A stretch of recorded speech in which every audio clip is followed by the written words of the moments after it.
dollar bill, yo. What's up, guys? Got another Crowfall video for you today. It's been about a month and a half since my last Crowfall video, and I figured it was time to give you guys a bit of an update, especially since we got some juicy news this week.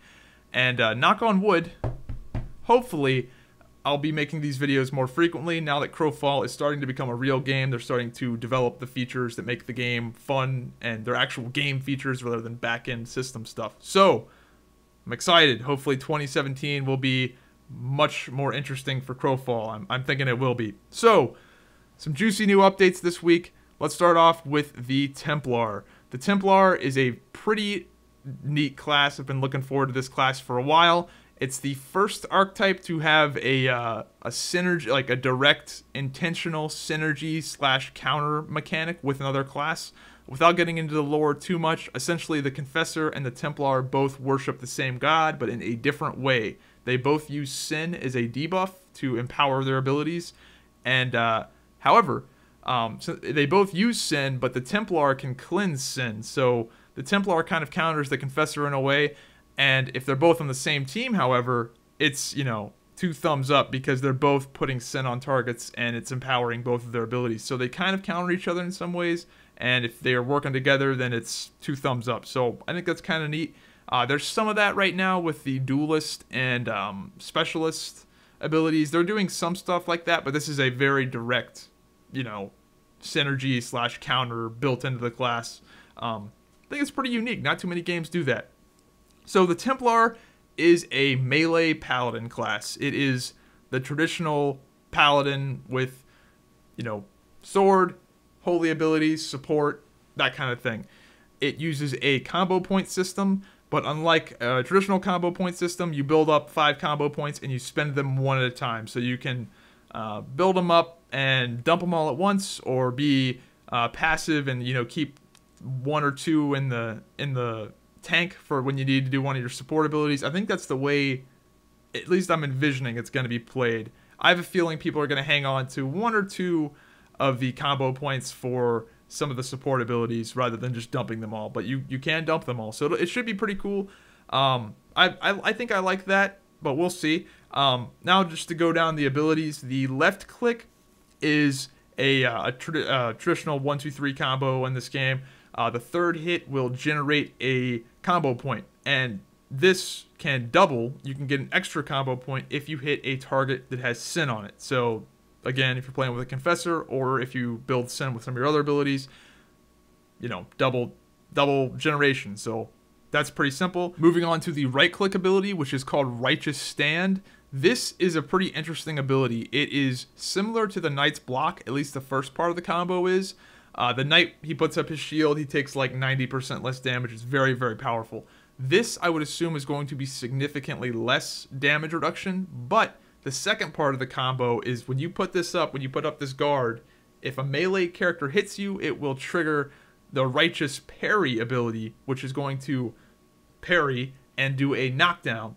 So this ability does take a combo point to initiate, but the parry does not. And I don't know if this means that it's not going to have a cooldown or not. What I would assume is that the first part of the combo, the damage reduction part, where you're holding your sword, I guess, in a certain way to take less damage, I have a feeling that will not have a cooldown because that takes a combo point. But I believe, if I had to guess, this is just a guess, I'm assuming that the parry, the knockdown, will have a cooldown of some kind. That's just my guess, but I think this is a cool ability. It's a high skill cap ability, knowing when to do this. Having something like this is always good. The Knight block is a super high skill cap ability as well. You know, having the awareness to know, oh, that Confessor over there is getting ready to cast a meteor on me. Boop, block it. Same thing can apply with this ability as well. Like if you do this on a Myrmidon C ability, if you parry a C ability, the initial damage or something. You know, there's some big plays that can be had with abilities like this. So big fan of the right click and the parry. It's a very unique mechanic. Nobody else has a counter attack like that. Next up, we've got the number 1 ability, Censure. This is your movement ability. If I had to assume, it's probably just a forward charge. Probably pretty quick, instant cast. But the thing is that it's a stun, and I'm assuming they're wording this correctly. It's an actual stun, not a knockdown, which is important because this is a fairly unique thing. The game, Crowfall is very knockdown heavy, so this being a stun is a big deal because it's on a different diminishing return. And this ability is powerful because obviously it's a movement ability, which is good, and it's a stun, which is good. But it's secretly powerful because it's a CC ability that is not locked behind a combo. Most of the CC in Crowfall is locked behind a combo in some way. It's a 3E combo or a 1-2-3 stun combo. It has some sort of delay. However, this ability likely is going to be instant or very close to instant, and it's an instant CC, which is a big deal because the Myrmidon C power is an instant CC, and it's very, very powerful. Having an instant cast on-demand CC of any kind is good, and it's a stun, which makes it even better because it's not a knockdown, so less DR chances there. And it could help you lead into your next ability, which is Reproach. Moving on to your number 2 ability, which is your Reproach combo. I feel like this is going to be the bread and butter of doing damage as a Templar, and it'll be something that you're doing a lot. This is a 3-hit combo with 2 different paths. The first path is 1-hit, 2-hit into a knockdown, an AoE knockdown, and the other path is 1-hit, 2-hit into a combo point builder. So you've got 2 routes you can go, and keep in mind this is a knockdown. Your first ability is a stun, so different DRs, and I think these 2 abilities are going to combo together with each other very well. You're gonna, stun the guy with your charge, then he's gonna be standing there obviously, and that's gonna make hitting your 2 combo, your two knockdown combo very easy on him. So that's cool. I think this is a pretty cool ability because it's to start off the combo, it's going to take a combo point. So to initiate the Reproach, it takes 1 combo point. That is all it costs. The other 2 abilities are free. However, if you take the alternate route with the E and you do the 1, 2, and then the builder, with the Smash ability, that's going to generate combo points based off of how many people you hit. So you can start this combo off with 1 combo point and come out of it with 5, depending on how many targets you hit with your Smash. And the knockdown is, you don't get anything for that. If you hit your AoE knockdown, it's going to cost you 1 no matter what. So the knockdown has a much higher cost than the Smash does. The Smash is essentially free if you hit it. If you fully hit the combo and don't miss your Smash, it takes 1 combo point, and you're going to be hitting at least 1 target. So it's essentially free. But I feel like that Righteous Smash, depending on the AoE of the ability, depending on how big the damage thing is, like this could be some thing that smash down and it's like a 5-yard radius, and if there's multiple melee, this will be a really consistent builder, or it could be something that is tiny. We don't really know. But either way, I feel like this is going to be something that you're going to be seeing a lot of. You're going to be doing a lot of 2-2-2s or 2-2-Es. Because if I had to guess in my little game development head, this is probably going to be the most efficient means of building combo points and doing damage, because the number 3 ability is a dump. It's a resource dump. It's the Judgment combo, the Judgment Execute combo.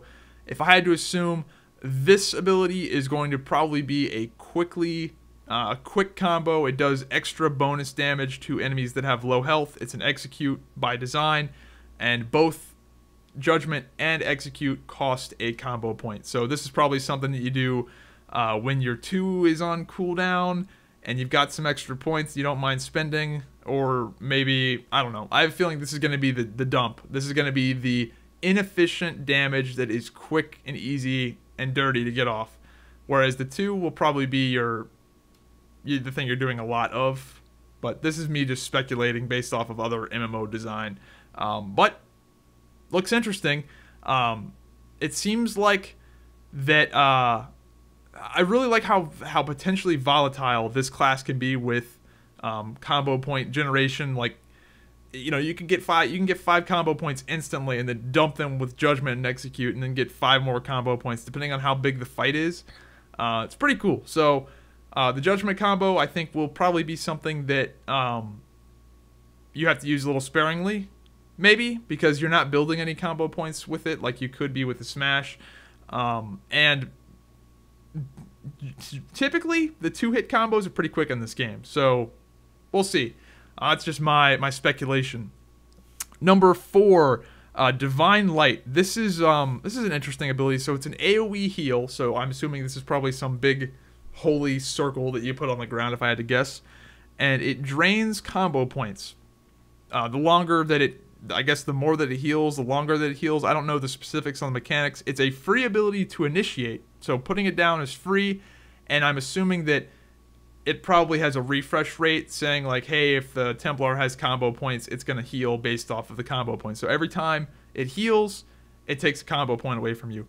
However, if there are enemies in this field, it's going to give you combo points. So if it's like a 5v5 and you drop it down, you can build 5 combo points, I'm assuming like instantly. So this is another ability that it seemingly is potentially a giant combo point builder. You know, it's free to put out. Let's say you're at 1 combo point and you're in some deep shit and there's a whole bunch of people around you. Boom, you drop this thing, you can get 5 points really quickly. So I like that. And it also cleanses sin from your allies. So this is the counterplay with the Confessor. Anybody that's in this thing that gets healed by it has their sin removed, so enemy confessors are pissed. I'll be honest, it seems like the counterplay between these classes is a little bit arbitrary. It seems like the Templar is just like, ha ha ha, fuck you, Confessor, whereas the Confessor doesn't really do that to the Templar in the same way. But the synergy between the classes I think is pretty cool. With the counterplay, whatever. I could go either way on that. So Devotion, that's the next ability. So Divine Light, I think, is cool. I like the mechanic of it instantly generating combo points based off of enemies being in the field and healing friendlies. I think it's cool. Anyway, next up is Devotion. This is probably the most powerful ability that the Templar has, especially when it comes to synergy with the Confessor. This is an AoE buff that heals based off of the damage dealt.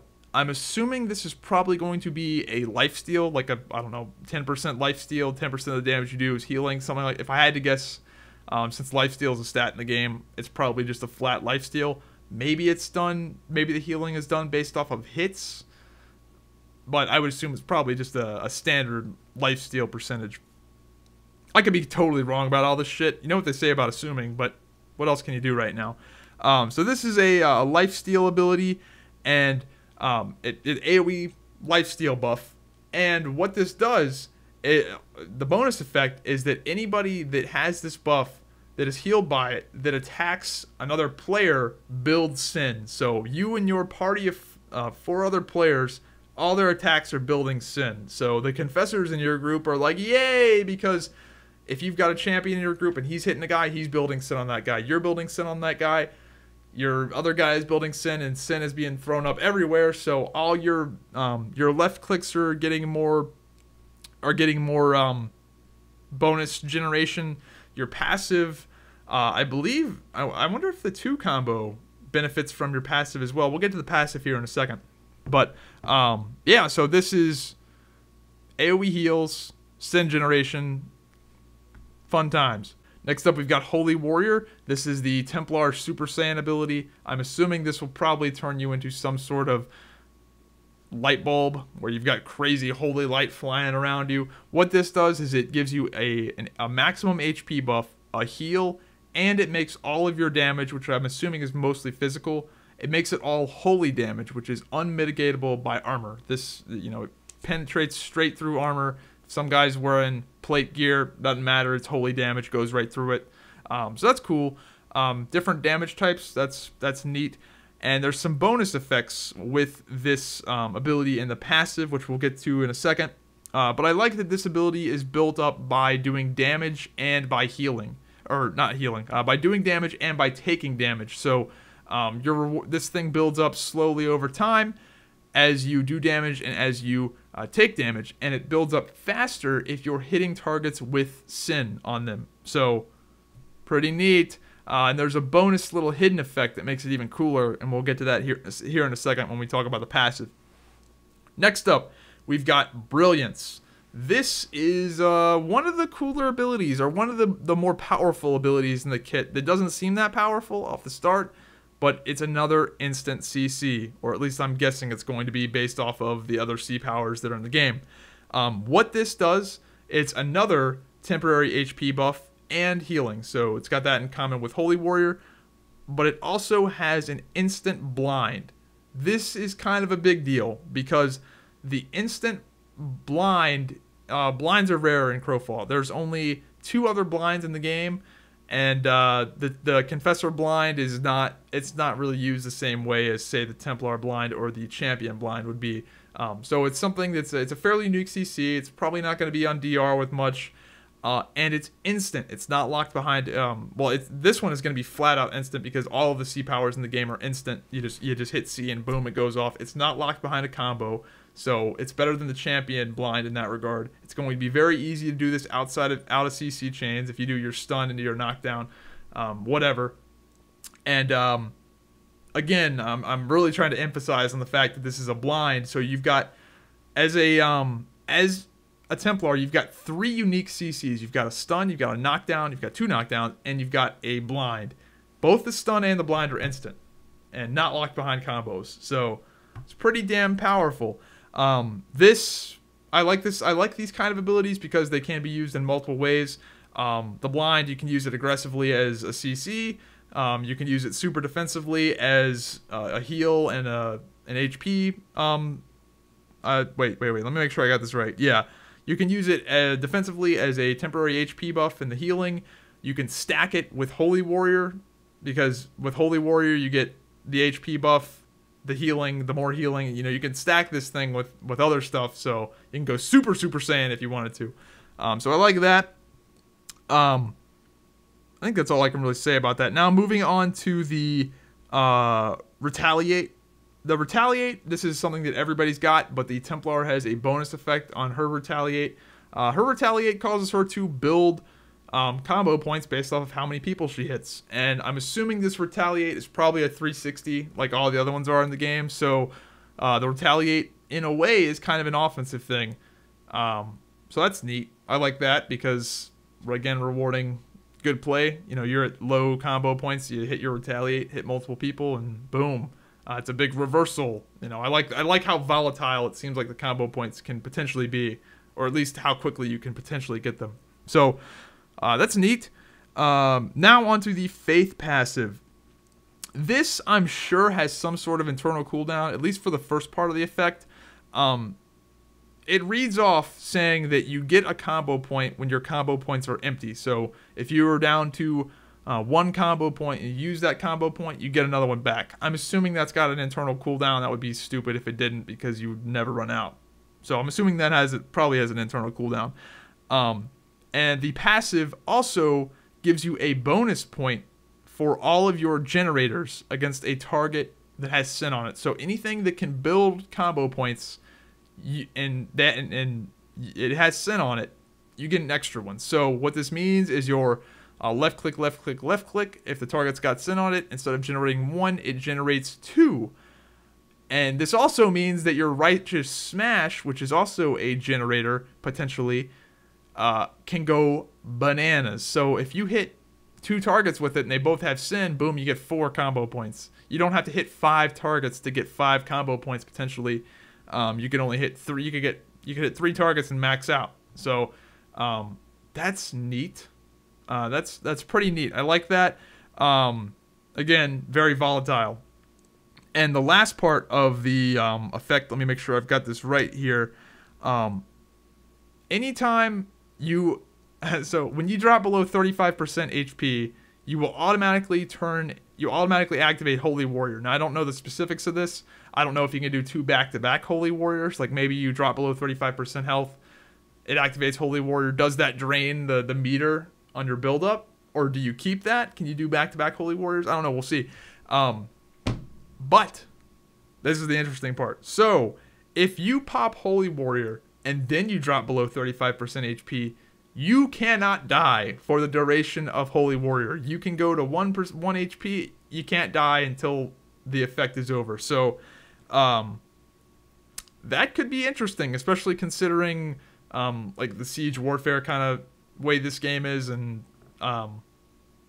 you know, people could do some interesting stuff with that. I ultimately, I don't think that is that powerful. I don't think the damage immunity, well, or not damage immunity, that's the wrong thing. I don't think the fact that you can't be killed, because you can drop down to 1 HP, which is essentially, like, when that thing's over, you're probably dead.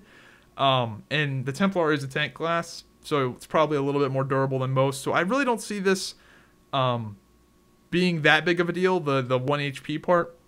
But the free Holy Warrior at 35% HP, that for sure is a big deal, because you're getting the bonus healing, the HP, and or you're getting the bonus HP, the healing, and the extra holy damage, because it makes all your damage unmitigatable by armor. So you're getting that, and if you combine that with the lifesteal of devotion, you know, you could really help yourself out with some healing there. So pretty cool.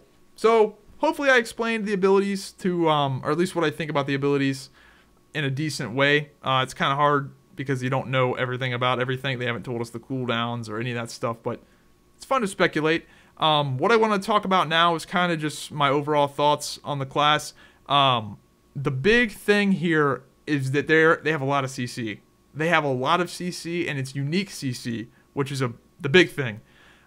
You've got a stun on your charge. You've got a 3-hit knockdown. You've got an instant cast blind, and you've got a counterattack knockdown. So you've got 1, 2, 3, 4.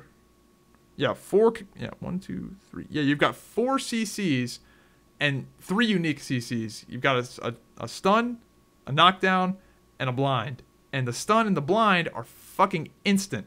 And the knockdown, one of the knockdowns, I feel like will be fairly instant-y. The counterattack, if I had to guess, it's probably going to be something you can do pretty quick. It's probably going to be as quick as, say, a retaliate is. So we'll see. But yeah, lots of CC, and it's unique CC, which means that it's going to be, it's gonna make playing with the Templar fun, with the instant stun that you can combo into something else, and comboing your blind out of a CC chain.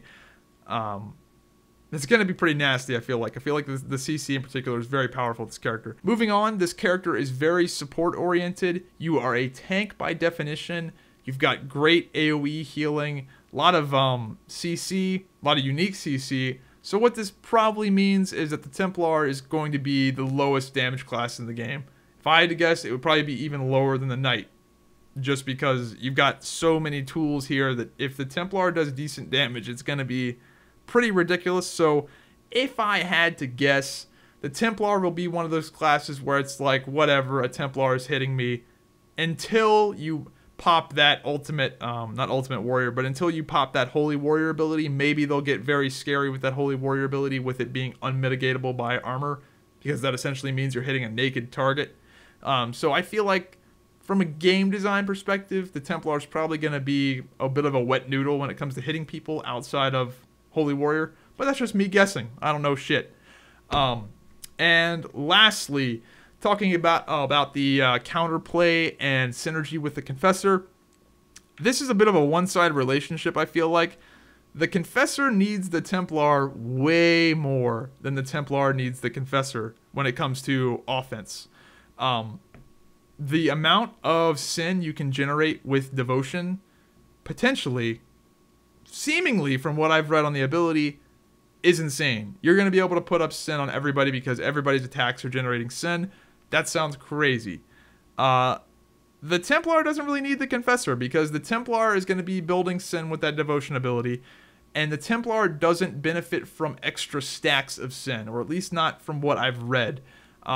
Hitting somebody with 1 sin as a Templar is the same as hitting somebody with 5.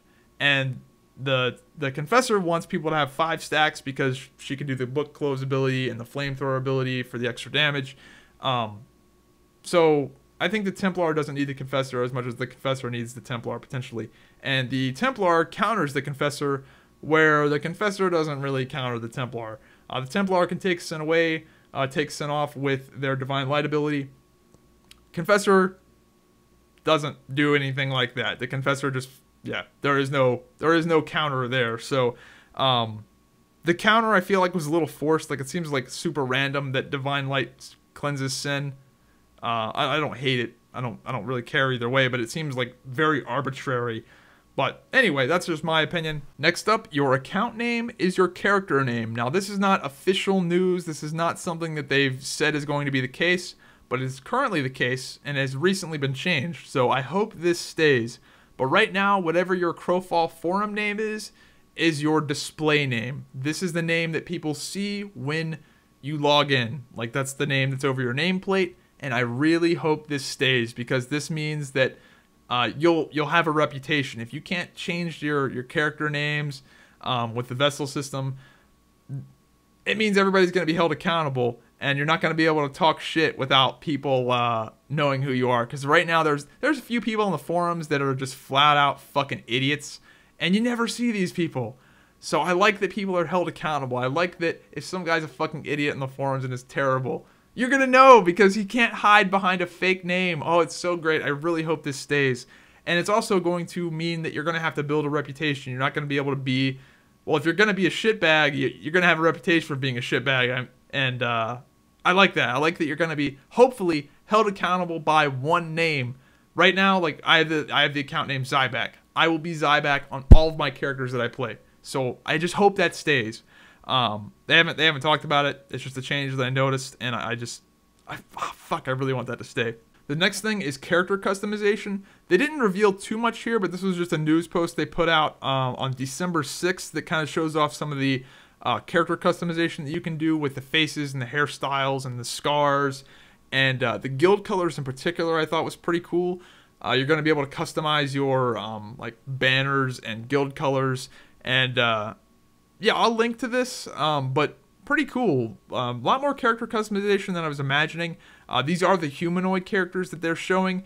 I'm assuming the humanoid characters will probably be a little bit more in-depth when it comes to character customization. They'll probably have more hairstyles, probably have more face options and stuff like that, because there are more humanoid characters than there are monster characters. Well, the monster characters are unique. There's only one Minotaur, and there are only one archetype can be Minotaur. So the human character customization will be pretty cool, but I'm sure they'll have different horn types and different face types for the other stuff for the beast archetypes, but it probably won't be as in-depth. But I do really dig the guild colors and stuff that you can do with that. That's going to be neat. The guild support for this game is a pretty important part, because guilds are the game. Guilds are going to be the game with Crowfall, I feel like. So that's neat. And lastly, just a few things I wanted to pimp out. The Templar poster, the Templar artwork is out, and they did a live stream where I really like the live streams they do, where I'm not a big art guy. I've never really been into art, but I do think it's fascinating how fast and how quickly they do the Stalker art concept and the Templar poster. Just how fast they do that, especially who I can't remember his name, Dave Greco. That dude, I mean, he's obviously a pro. He literally gets paid to do this shit. But just seeing how fast they do it, and somebody will, like, in the Stalker concept art, for example, some guy suggested, like, hey, instead of giving the Stalker a melee weapon, why don't you make the bow a melee weapon? Because the Stalker has this giant fucking bow, because the Stalker, he's a giant deer guy. He's a fucking massive reindeer-looking motherfucker. And instead, like, whereas the Ranger has a normal bow, this guy is such a big beast that he's got a giant longbow that shoots javelins. And they were going to give this guy a mace on his back, but somebody suggested that instead of giving him a mace, just make his bow this big, fearsome thing that has like an axe head on it or something. And they drew it up and it looked cool as shit, like on the fly, on the live stream. I just think I hope they go with that. I think that's way cooler than having a secondary melee weapon and having the bow actually be the melee weapon. So I hope they do that. Anyway, I think that's all I really wanted to say. Check out the Templar poster live stream. Check out the Templar ability design live stream, and check out the Stalker concept art live stream. Pretty cool there. Anyway, if you're interested in Crowfall, be sure to sign up with the referral link down below. If you sign up with that link, you're going to get into the beta for free when that opens up, as well as getting 5% off anything you decide to buy, which adds up quite a bit if you buy one of the more expensive packages. It's 5% off of anything. So, yeah, that's pretty neat. And I'm not going to lie, I get a little bit of a kickback from it. If you buy something with that link, your boy gets paid. So, you know, help a starving Zyback and use that link, damn it. So, yeah, be sure to check that out. so far 2,907 of you guys have signed up with that link, which is bananas considering these videos only get a few thousand views. That means that you guys are fucking pumped for Crowfall, and I'm excited that you're excited because I'm not gonna lie, when I first started talking about this game over a year ago, I was really worried that not that many of you guys are going to be excited about like a hardcore PvP game, but I'm glad you guys are pumped. So sign up with that link so I can get paid, and let me know what you think of the Templar, because I'm pretty pumped for the Templar. I'm also excited to see what they do with the Forge Master. I'm really excited what's going to be next. I'm really hoping it's Forge Master, because Forge Master could have some unique stuff. Who knows? Who knows? I'm pumped though. Anyway, hope you guys enjoyed the video, and I'll see you next time.